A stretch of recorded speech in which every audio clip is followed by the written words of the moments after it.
എൻ്റെ സ്വന്തം ജില്ലയുടെ മലപ്പുറം ജില്ലയുടെ പിറവിയുടെ 50-ാം ആണ്ട് ആഘോഷിക്കുകയായിരുന്നു മീഡിയ വൺ.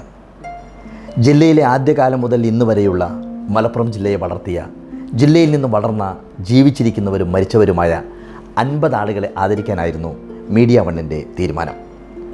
അപ്രതീക്ഷിതമായി ആ ആദരം ഏറ്റുവാങ്ങാൻ ഒരു ദിവസം എനിക്ക് ഒരു വിളി വന്നു. ഞാൻ അവരോട് ചോദിച്ചു, ആ ആദരം ഏറ്റുവാങ്ങാൻ എൻ്റെ അമ്മയെ അനുവദിക്കുമോ എന്ന്. ആഗ്രഹത്തിൻ്റെ ആഴമറിഞ്ഞ് അവർ അതിന് അനുവാദം തന്നു. തിരുവനന്തപുരത്ത് നിന്ന് നിലമ്പൂരിലെ വീട്ടിലുള്ള അമ്മയെ വിളിച്ചു പറയുന്ന സമയത്ത് അമ്മ പറഞ്ഞു, എനിക്കതൊന്നും ഇഷ്ടമില്ല കുട്ടിയെ എന്ന്. ഈ ഇഷ്ടമില്ലായ്മകൾ എത്ര തവണ ഞങ്ങൾ കേട്ടിരിക്കുന്നു. കുട്ടിക്കാലത്ത് അത്രമാത്രം ദാരിദ്ര്യത്തിൽ കഴിയുന്ന കാലത്ത് ഞങ്ങളുടെ പാത്രത്തിലേക്ക് ഉള്ള കഞ്ഞി മുഴുവൻ കോരിയൊഴിക്കുമ്പോഴും അമ്മയുടെ കിണ്ണത്തിൽ ഒരു തുള്ളി പോലും വീഴാതിരിക്കുന്ന സമയത്തും അമ്മ പറഞ്ഞിട്ടുണ്ട്, എനിക്ക് കഞ്ഞി ഇഷ്ടമില്ല കുട്ടിയോളെ എന്ന്.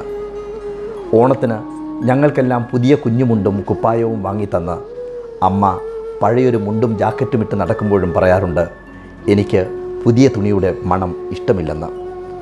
അങ്ങനെ ഞങ്ങൾക്ക് വേണ്ടി എത്രയെത്ര ഇഷ്ടമില്ലായ്മകൾ ഞങ്ങൾ കേട്ടിരിക്കുന്നു. ആദരവ് ഏറ്റുവാങ്ങേണ്ടതിൻ്റെ തലേ ദിവസം അമ്മ ഉറങ്ങിയില്ലെന്നും പുതിയ മുണ്ടും വേഷ്ടിയുമൊക്കെ വാങ്ങിയെന്നുമൊക്കെ എന്നോട് പറഞ്ഞത് എൻ്റെ തങ്കേടത്തിയാണ്. മലപ്പുറത്തേക്ക് അമ്മ വന്നു. മീഡിയ വണ്ണിലെ പ്രിയപ്പെട്ടവർ അമ്മയെ വിശിഷ്ടാതിഥികൾക്കൊപ്പം മുൻനിരയിൽ ഇരുത്തി. ആദരിക്കലിൻ്റെ ഊഴമാണ്.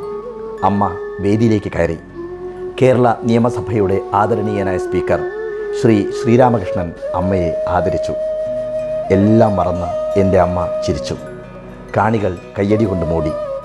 ഇങ്ങകലെ നിന്നുകൊണ്ട് ആ ദൃശ്യമെല്ലാം ഞാൻ സ്ക്രീനിൽ കണ്ടു. സന്തോഷം കൊണ്ട് എൻ്റെ കണ്ണുകൾ നിറഞ്ഞു. എൻ്റെ കണ്ണിലും മനസ്സിലും ആദ്യ വിസ്മയം നിറച്ച അമ്മയ്ക്കുള്ള മകൻ്റെ സ്നേഹാദരം. അത് മറ്റൊരോർമ്മയാണ്. വീട്ടിലെ ഇളയ കുട്ടിയായതുകൊണ്ട് അച്ഛൻ പാടത്തേക്ക് പോകും മുമ്പ് പ്രഭാത ഭക്ഷണത്തിൻ്റെ ഇത്തിരി ഭാഗം എനിക്കായി ബാക്കി വയ്ക്കുമായിരുന്നു.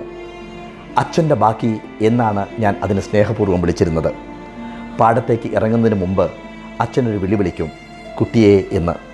ചെന്ന് നോക്കുമ്പോഴുണ്ടാവും ഓട്ടുകിണ്ണത്തിൽ ചട്ടിണി കൂട്ടിക്കുഴച്ച ഇത്തിരി ദോശ, അല്ലെങ്കിൽ കടല കൂട്ടിയ ഒരു കഷ്ണം പുട്ട്.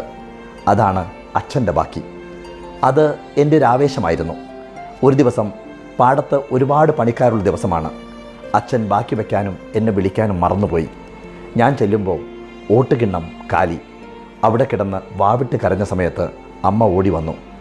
അച്ഛൻ്റെ ബാക്കി വേണമെന്ന് പറഞ്ഞ് വാശി പിടിക്കുന്ന സമയത്ത് അമ്മ ഒരു വാഴയിലയെടുത്ത് കാലിയായ കിണ്ണത്തിന് മുകളിൽ വെച്ചത് ഓർമ്മയുണ്ട്. പിന്നീട് വാഴയില മാറ്റുന്ന സമയത്ത് അതിനകത്തുണ്ട് അച്ഛൻ്റെ ബാക്കി. എൻ്റെ ജീവിതത്തിൽ കണ്ട ആദ്യത്തെ ഇന്ദ്രജാലം. ആ അമ്മയുടെ കണ്ണിലാണ് ഇപ്പോൾ എനിക്ക് വിസ്മയം നിറയ്ക്കാനായത്. മീഡിയ വണ്ണിന് ഒരുപാട് നന്ദി.